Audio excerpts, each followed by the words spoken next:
In research, how does a perfect abstract looks like? Exactly like this.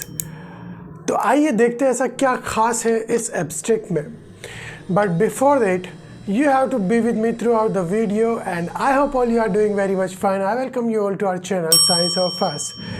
एक perfect abstract को ऐसा ही होना चाहिए. ऐसा क्या खास है इसमें, उससे पहले मैं आपको बता दूं. तो यहाँ पर आपकी स्टडी का जो टाइटल है, लेट मी टेल यू, यहाँ पर आप जो देख रहे हैं ये आपका है प्रॉब्लम स्टेटमेंट. मैंने इसको टाइटल के नाम से डिनोट कर दिया है.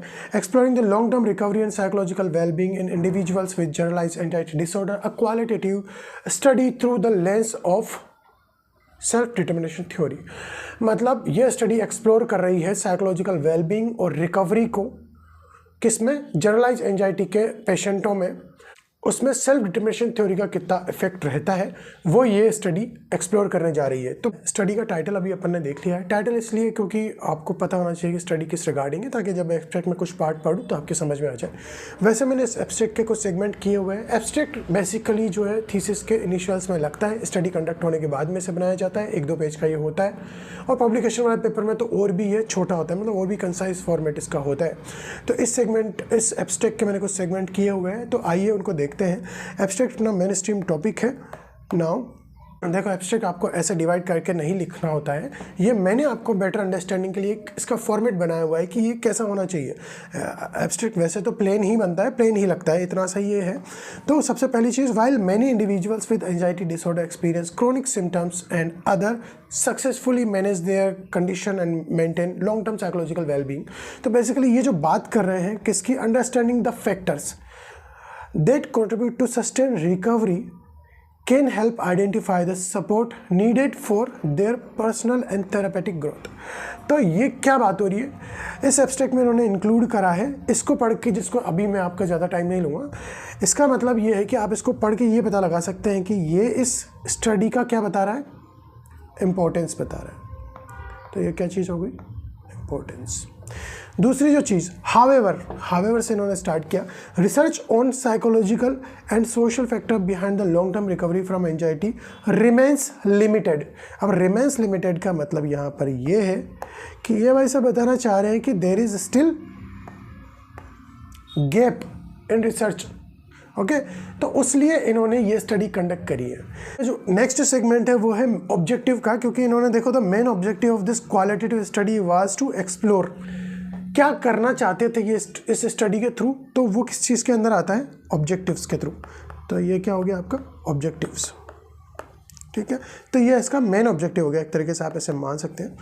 मैंने फिर यहाँ से नेक्स्ट सेगमेंट अलग कर दिया. दूसरे क्या, data were generated from in depth semi structured interview and analysed through the lens of self determination theory. इसका मतलब कि इन्होंने कौन सा मेथड यूज किया है स्टडी को कंडक्ट करते टाइम या करने के लिए. ओके, मेथड के बाद नेक्स्ट सेगमेंट जो इन्होंने इन्वॉल्व किया है वो क्या है, द एनालिसिस रिवील्ड. अब रिवील्ड का मतलब कि क्या क्या फाइंडिंग्स निकल के आई है. फाइंडिंग्स निकल के आई है तो इनको अपन कैसे डिनोट करेंगे, की फाइंडिंग्स से. तो ये जो सेगमेंट आपके सामने जो डिस्कस किया जा रहा है ये क्या है, की फाइंडिंग, कि क्या क्या निकल के आया है स्टडी के थ्रू जब आपने एनालिसिस कर लिया उसके बाद. तो ये आपका हो गया की फाइंडिंग्स. उसके बाद नेक्स्ट सेगमेंट में इन्होंने क्या इंक्लूड किया है, द फाइंडिंग सजेस्ट का मतलब कि क्या क्या फाइंडिंग्स जो आई है उन्होंने क्या सजेस्ट किया है कि उनकी वजह से अपन को क्या करना चाहिए. अब क्या करना चाहिए का मतलब इम्प्लीकेशंस.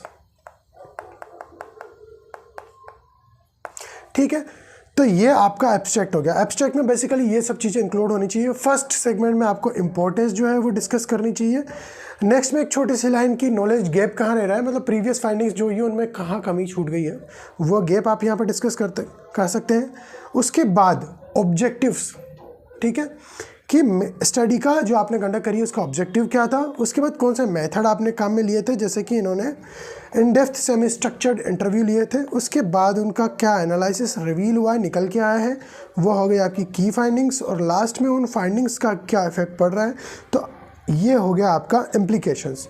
अब ये आप देखो कि कितने सही फ्लो में ये एब्स्ट्रैक्ट उन्होंने डिज़ाइन किया है, और ये एक आइडियल फॉर्मेट में मानूंगा इसको. तो this is the best abstract I have to recommend to you all. Keywords की आप कि रिसर्च जो है वो फाइंड आउट होने के लिए कौन कौन से वर्ड से आपकी रिसर्च निकल के आ सकती है। तो मतलब आपकी रिसर्च कौन कौन से इंपॉर्टेंट क्राइटेरिया को कवर कर रही है, उन्हीं को टर्म्स के फॉर्मेट में आप कीवर्ड्स में डाल सकते हैं।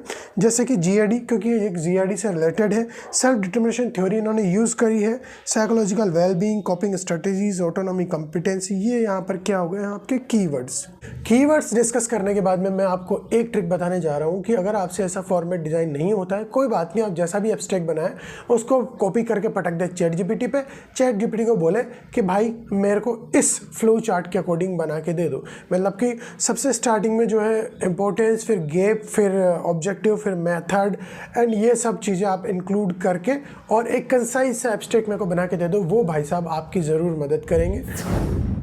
आई होप ये वीडियो आपके लिए काफ़ी काम कर रहा होगा, आपको एब्स्ट्रैक्ट के बारे में थोड़ा और बेटर आइडिया लगा होगा कि कैसा एक एब्स्ट्रैक्ट होना चाहिए।